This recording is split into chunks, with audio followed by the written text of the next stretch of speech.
Jerry Green, he tended to have a few pops before ball calls on a Monday night.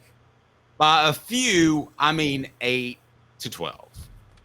And that's when the famous, for those that are too young and you don't remember, if I could go back and dig it up, I would. It was just incredible. And so it got to the point where they stopped having him on site. And we're going to get to Kalen DeBoer's coach's show and why things are melting down there. They didn't have him on site because you didn't know that he could safely make it back home. And,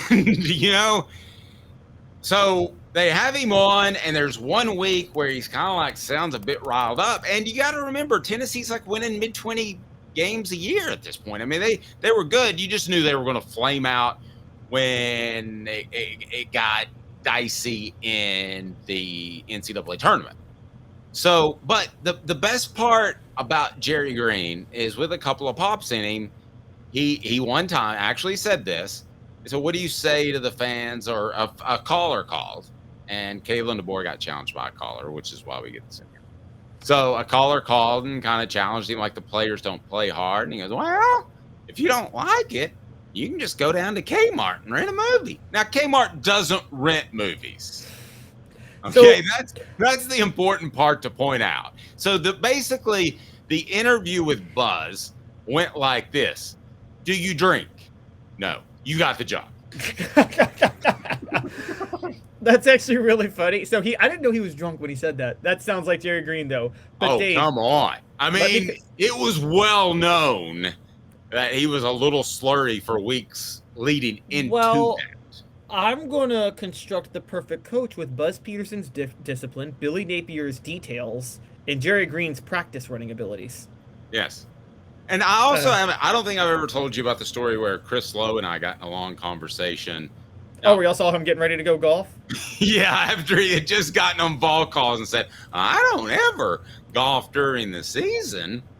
All right, so Kalen DeBoer takes one call. Do we know if he was related to this caller or not? Set this up because Kalen DeBoer at Alabama, and keep this in mind.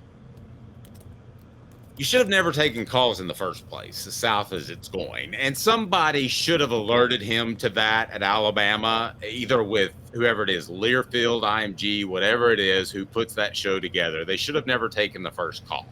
Because you lose to Vanderbilt and you lose to Tennessee, and the fans are not going to be happy.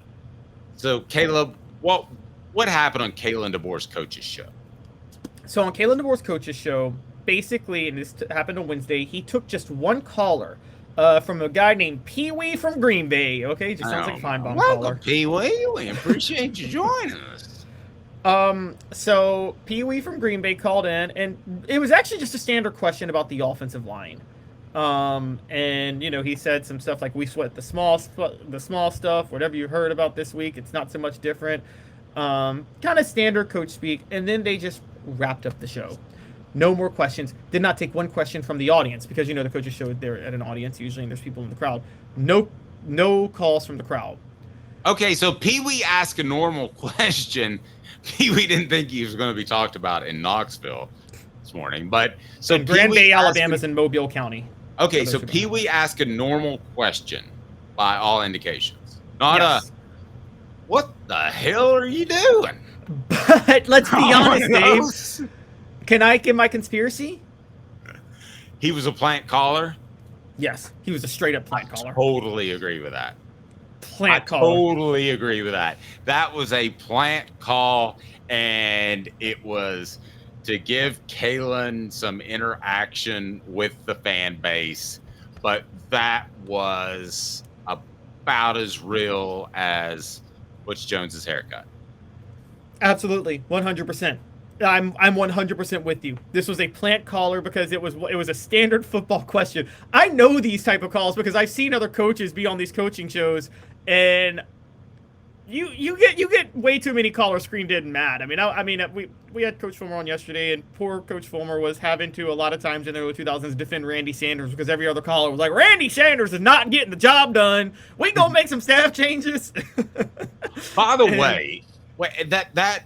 I believe you're 100% right, and it's a good sign for Tennessee. Do you know why it's a good sign for Tennessee? Why? because the people that are in charge of things are looking out for Kalen DeBoer. And you want Kalen DeBoer to have that job as long as humanly possible because he's in over his head. I think what they should do, the winner, the best caller into the Feinbaum show every day of a week should be allowed to call into Alabama's coaches show the next week. What do you think of that, Dave? I'm fine with that. Our poll question, Kalen DeBoer will last blank long at Alabama. 3 years or less, more than 3, surely. 3 years or less has 88% of the vote.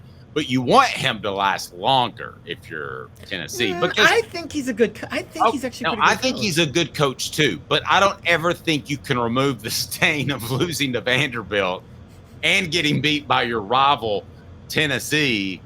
I don't think you can ever lose that stain. So I think no matter what happens, he goes in to recruit a 5-star quarterback. And he says, look at what I did with Michael Penix. And look at what I did with that Penix. And I can do that with you. I can make you an NFL quarterback. Look what I did. And the parents are like, man, that sounds pretty good. And he offered you $2 million a year NIL money. And, man, I think that offense is a perfect fit for you. But, oh, my Lord, he still lost to Vanderbilt back in 2024. I don't think that ever goes away. You might have a point. Oh, you might have a point. That sucks, but you might have a point. I still have a problem with it because I think I have a problem with the one question. I think there should be I think the SEC should mandate contracts on the coaches show where you have to take questions from the fans once a week during the season. Like, I just am a believer that these fans pay too much money. They patronize the product too well.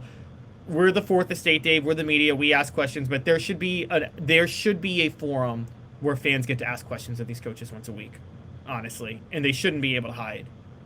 And people are bringing up last year, like Dabo asking Tyler from calling into Dabo show last year, basically criticizing Dabo and the job he's doing, and Dabo telling him he's part of the problem. I defended Dabo on that. I'm like, you know what? He took the call, he owned it, and he's right. Dabo should be like, you guys should be grateful for what I've done for you for 10 years. Because it's never been done. I hate that. That sounds so pompous. Whether or not it's true that the fans could be part of the problem, that not showing up hurts recruiting, that having a negative feel on message boards hurts recruiting. I mean, come on. What are the fans supposed to do? Are you supposed to walk up to your buddy at the water cooler and say, well, Bob, you know, we've been Alabama fans ever since I can remember, and that Saban run was fantastic. But let's don't talk about that Vanderbilt game because we really took one in the you-know-where, and I don't want to discuss that because somebody might overhear me talking about it, and they might know of a recruit that's considering Alabama in 2026. I think that's so bull to throw it on the fans. Okay, I get it, but I get that. But at least Dabo's honest on his feelings on it, unlike coaches who are bailing.